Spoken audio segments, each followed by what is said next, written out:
Federal شریعت court میں challenge کیا گیا اور فیڈرل شریعت کورٹ نے اس سیکشن 4 کو غیر شرعی ڈکلیئر کر دیا، لیکن اس کے خلاف اپیل ہو گئی سپریم کورٹ میں، کیونکہ فیڈرل شریعت کورٹ کے جتنے بھی فیصلے ہوتے ہیں وہ اپیلیبل ہوتے ہیں سپریم کورٹ میں، اور سپریم کورٹ نے اسٹے کر دیا فیڈرل شریعت کورٹ کے ججمنٹ کو۔ یہ میں کئی دفعہ بیان بھی کر چکا ہوں، اس کو سسپینڈ کر دیا ہے، لہذا وہ آرڈر سسپینڈڈ ہے۔ فیڈرل شریعت کورٹ کے یہ ڈکلیریشن کہ یہ غیر قانونی لا ہے، لہذا پوتے کو کوئی حصہ نہیں، وہ چونکہ شریعت میں ہے یہ۔ اب اس کا فلسفی میرا اللہ جانتا ہے، جس نے یہ قانون ریویل کیا ہے۔ بہرحال وہ 1/3 کی حد تک کوئی بھی جو دادا ہے، اگر اس کی ایک کوئی بیٹا یا کوئی بیٹی فوت ہو گئی ہے اور اس کی آگے اولاد ہے، تو اس کے پاس پاورز ہیں، اپنی پراپرٹی میں سے 1/3 کی حد تک وصیت کر سکتے ہیں۔ اور یہی کنسیپٹ ہے کہ بھئی اگر یہ فائنلی یہ بنا دیا جائے کہ یہ لا جس طرح کہ فیڈرل شریعت کورٹ نے اس کو ڈکلیئر کر دی ہے، اور سپریم کورٹ بھی اس کو الٹیمیٹلی کوئی فیصلہ تو ہونا ہے، تو ہاں کوئی الٹرنیٹ لا ایسا ہو سکتا ہے، بنایا جا سکتا ہے، کیونکہ اجتہاد بھی بہرحال اسلام میں ہے۔ تو وہ ایک علیحدہ ایک علمی بحث ہے، وہ ماشاءاللہ ہمارے ملک میں اسکالرس ہیں، وہ اس کو معاملات کو سپریم کورٹ میں بڑے بڑے دماغ بیٹھے ہیں، فیڈرل شریعت کورٹ میں بڑے بڑے دماغ بیٹھے ہیں، ہماری جو کونسل ہے اسلامی کونسل، اس میں بڑے بڑے دماغ، علماء، وہ جورسٹ، اسکالرس بیٹھے ہیں۔ اب ان کو چاہیے کہ اس کے اوپر کوئی نہ کوئی فیصلہ آنا چاہیے، کیونکہ ہمارا ملک اسلامی ملک ہے۔ یہ بھی ہمارے لیے ایک، بہرحال میں جو اپنا تجزیہ دیتا ہوں کہ ہمارے ملک کے لیے یہ ایک اچھی روایت نہیں ہے کہ ایک ہماری کورٹ نے ایک ججمنٹ کر دی ہے، اس کو سپریم کورٹ سسپینڈ کر دی ہے۔ اب اسی پوائنٹ کے اوپر ایک سود کا معاملہ بھی ہے، وہ بھی اسی طرح ہوا پڑا ہے۔ تو کیوں آخر ان کو کوئی کسی، آخر ہمارے کیا ہمارے دماغ نہیں ہیں؟ کیا ہمارے پاس انسانوں کے دماغ نہیں ہیں؟ بڑے بڑے دماغ بیٹھے ہیں، ان کو چاہیے وہ سر جوڑ کے بیٹھیں۔ یہ ہماری اسمبلیاں، قومی اسمبلی کس مقصد کے لیے، سینٹ کس مقصد کے لیے؟ یہاں جو دماغ بیٹھے ہیں ان کو فیصلے کرنے چاہیے۔ بہرحال میں چونکہ سیاسی بندہ نہیں ہوں، میرا تو یہ ایک لیگل وہ ہے اوپینین، اسی کے طور ریفرنس سے میں بات کرتا ہوں۔ تو بہرحال پوتی اور پوتے کا حصہ ان کو ویسے ہی ملے گا جس طرح ان کا باپ زندہ ہوتا، اور پھر وہ آگے تقسیم ہوگا ان کے اکارڈنگ ٹو لا۔ ہاں اب ہے، دیکھیں بہن بھائی 2-3 قسم کے ہوتے ہیں۔ ایک بہن بھائی ہوتے ہیں سگے بہن بھائی، ماں سے بھی سگے، باپ کے بھی سگے، ایک ہی ماں ہے ایک ہی بہن ہے، ایک ہی ماں ہے ایک ہی باپ ہے، اس کی اولاد ہے، وہ سگے بہن بھائی۔ بعض اوقات ایسا ہوتا ہے کہ ماں سے سٹیپ ہے، ایک شخص نے ایک شادی کی، اس سے اولاد ہوئی، وہ بیوی فوت ہو گئی، دوسری شادی کی، پھر اللہ نے اس کو اولاد دی، تو یہ اب شکل دوسری ہے، یہ الاتی بہن بھائی کہلاتے ہیں۔ اور ایک شکل اور بھی ہے، یعنی کہ ایک عورت نے شادی کی، اس سے اولاد ہوئی، اس نے دوسری شادی کی، وہ بیوہ ہو گئی یا ڈائیورس ہو گئی، دوسری شادی کی، وہاں سے اولاد ہوئی. تو اب یہ بہن بھائی جو ہیں یہ شریک ماں بہن بھائی کہلاتے ہیں، اور یا ان کو اختلافی بہن بھائی بھی کریے، چونکہ عربی کا ہمارا لا ہے، عرب سے ہم ریلیٹ کرتے ہیں. قرآن و حدیث پیارے محمد رسول اللہ صلی اللہ علیہ وسلم چونکہ عربی تھے، قرآن عربی میں اترا ہے، ہمارا احادیث ساری عربی میں ہیں. اس کے بعد ہم ترجمے کرتے ہیں، ان کو سمجھنے کی کوشش کرتے ہیں. پوری دنیا میں انگلش میں، لاطینی میں، اب کتنے دنیا کے لینگویجز ہیں الحمدللہ قرآن کے. تقریباً چائنیز میں ترجمے ہو چکے ہیں، فرینچ میں ترجمے ہو چکے ہیں، انگلش میں ترجمے ہو چکے ہیں، اٹیلین میں ترجمے ہو چکے ہیں، جرمن میں ہو چکے ہیں. اس طرح کورین کی لینگویجز ہیں، پوری دنیا کے کتنی لینگویجز ہیں الحمدللہ قرآن. لیکن منبع جو ہے وہ لینگویج وہ عربی ہے، تو لہذا زیادہ تر اس قسم کی.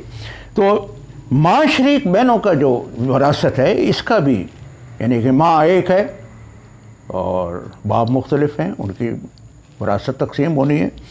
تو 1/3 یعنی کہ 1/3 کب؟ جب یہ جو بہنیں ہیں ایک سے زیادہ ہوں،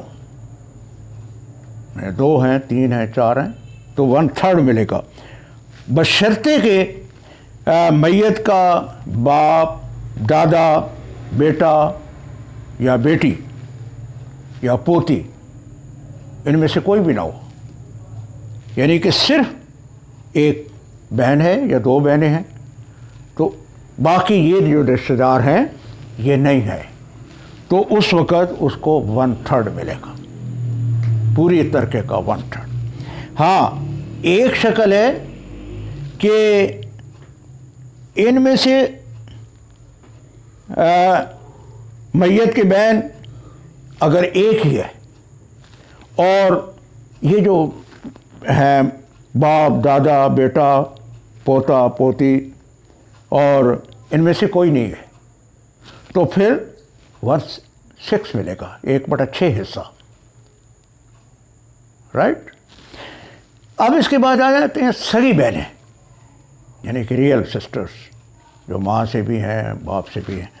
تو وہ اس وقت 1/2 ہاف ملے گا جب صرف ایک ہی بیٹی ہو اور بیٹا، پوتا یا باپ یا دادا نہ ہو. یعنی کہ ان میں رشتے میں صرف ایک بیٹی ہے، اس کا بیٹا بھی نہیں ہے، پوتا بھی نہیں ہے، باپ بھی نہیں ہے، دادا بھی نہیں ہے، تو ہاف، 1/2 حصہ. تو بہرحال اگر اس کے ساتھ سگی بہن ہو تو آدھا اس کو ملے گا، باقی رشتہ دار نہیں ہیں لیکن ایک سگی بہن ہے تو وہ. اب بعض اوقات 2/3 بھی ملتا ہے. تو 2/3 کب ملے گا؟ جب مرنے والے کا، متوفی کی بہنیں ایک سے زیادہ ہوں اور بیٹا، بیٹی، پوتا، پوتی، باپ، دادا ان میں سے کوئی بھی نہ ہو. رائٹ. اب اسی طرح اگر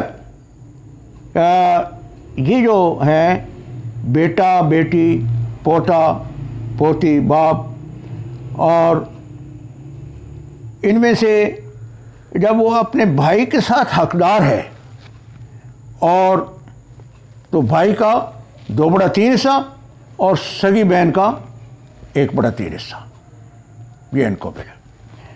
ہاں بعض اوقات 1/3 ایک اور شکل بھی ہے کہ میت کی ایک ہی بیٹی ہے اور ساتھ پوتی ہے، بیٹی 1/2 حصہ ملے گا اور پوتی کو 1/6 حصہ ملے گا. تو یہ صورتحال جب ہو تو پھر یہ پوتی 7 اور 1/6 پوتی کو، 1/2 بیٹی کو۔ اب جب میت کا باپ، دادا، بیٹا یا پوتا موجود ہے تو اس طرح وہ اس وقت، وہ بعض اوقات اس میں تھوڑا سا اختلافات بھی ہیں، حضرت امام اعظم کو ان کے ساتھ تھوڑے سے وہ بہن بھائی کو محروم کر دیتے ہیں۔ اب سوتیلی بہنیں، یعنی کہ سوتیلی بہنیں اب یعنی کہ باپ سے ریئل ہیں لیکن ماں سے سوتیلا بہنیں، ان کی وراثت ابھی تک ان کو رائٹ ہے۔ نصف حصہ بہن کو کب؟ جب وہ صرف ایک ہو اور میت کی سگی بہن نہ ہو اور نہ وہ وارث ہو، جو سگی بہن ان کو یعنی اس کی کوئی سگی بہن بھی نہیں ہے، یا اس کو کوئی اور ایسا وارث بھی نہیں ہے جو سگی بہن کو محروم کر دیتا ہو، تو پھر سوتیلی بہن جو ہے، جو والد کی طرف سے یعنی کہ ریئل ہے، تو وہ اس کو 1/2 حصہ ملا۔ ہاں، ایک شکل ہے 2/3 حصے کی، وہ کب ہے؟ جب سوتیلی بہنیں جو ہے نا ایک سے زیادہ ہوں، بہنیں سوتیلی لیکن ایک سے، اگر ایک ہو تو وہ تو 1/2، اور ایک سے زیادہ ہوں تو 2/3۔ اور ان وارثوں میں سے بھی ان کے ساتھ یعنی کہ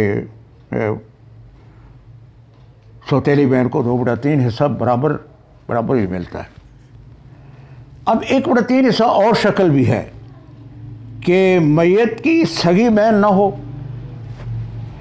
ہاں بیٹیاں پوتیاں ہوں، تو وہ اس وقت بیٹیوں اور پوتیوں کو 2/3 حصہ ملے گا، اور سوتیلی بہن اگر ایک سے زیادہ ہے تو پھر 1/3 حصہ ملے گا۔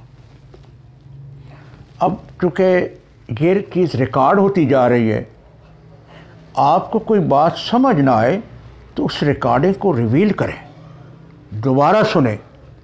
یعنی کہ میں کوشش کرتا ہوں ہر چیز کو بڑے ایکسپلین کیا ہے، لیکن اب آپ کو سمجھ کوئی چیز نہیں آتی نا، تو وہ پھر آپ جب دوبارہ اس کو سنیں گے اور کنسنٹریٹ کریں گے تو انشاءاللہ وہ آپ کے ذہن میں آ جائے، کیونکہ یہ بڑا ٹپیکل ٹاپک ہے اور اس کو کنسنٹریشن سے آپ کو دیکھنا ہوگا اور رہنمائی حاصل کرنی ہوگی۔ ہاں، ایک ہے 1/6 حصہ۔ 1/6 حصہ کم سوتیلی بہن کو ملے گا جب وہ میت کی سگی بہن کے ساتھ ہو، یعنی کہ میت کی سگی بہن اس کے ساتھ ہے اور وہ وارث نہ ہو جو بہنوں کو محروم کرتے ہیں، یعنی کہ بھائی وغیرہ یا اس قسم کی وہ نہ ہو، تو پھر اس کو 1/6 ملے گا۔ اچھا، اب ایک شکل ہے 1/9 حصہ حاصل کرنے کی، بہن یعنی کہ سوتیلی بہن کو 1/9 کب ملے گا؟ جب سوتیلی بہن کے ساتھ سگی بہنیں بھی ہوں، یعنی کہ ایک تو وہ تو سوتیلی ہیں اپنے باپ، لیکن باپ کی اور بیٹیاں بھی ہیں جو آپس میں سگی ہیں، تو اس شکل میں 1/9 حصہ ملے گا۔ اور سوتیلا بھائی بھی ہو، یعنی کہ ان کے جو وہ سوتیلی بہنیں ہیں، سگی بہنیں ہیں، جو آپ کی ایک سوتیلی کی تو سوتیلی ہیں، لیکن وہ دو یا 3 یا بھائی ایک، وہ آپس میں سگے ہیں، یعنی کہ اکیلی تو ہوں تو وہ تو ذکر ہو چکا، لیکن اب ساتھ ان کی ایسی بہن بھائی ہیں جو آپس میں سگے ہیں، بہنیں بھی ہیں اور بھائی بھی ہیں، تو اس وقت 1/9 حصہ ملے گا جو سٹیپ سسٹرز ہیں۔ اسی طرح اچھا، اگر میت کی دو سگی بہنیں ہوں یا وراثت، تو سگی بہن کے یا کوئی اور جو ان کو محروم کرنے والے لوگ ہوتے ہیں. اب یہ ایک اور لمبی کہانی اگر چھڑ دے دیں تو بہرحال آپ کو اتنا آپ کی رہنمائی کے لیے کافی. تو میرے خیال میں کوشش یہ میں اس کو آج سیکنڈ پارٹ مکمل کرتا ہوں. انشاءاللہ ایک تیسرا پارٹ بھی اسی ٹاپک میں اور بھی کروں. بہرحال مجھے ایک حدیث پاک یاد آ رہی ہے کہ انسان کہتا ہے میرا مال میرا مال میرا مال، حالانکہ اس کا مال وہی ہے جو اس نے کھا لیا یا اس نے پہن کر بوسیدہ کر لیا یا اللہ کے نام پر دے کر آگے بھیج دیا، باقی سب وارثوں کا مال ہے.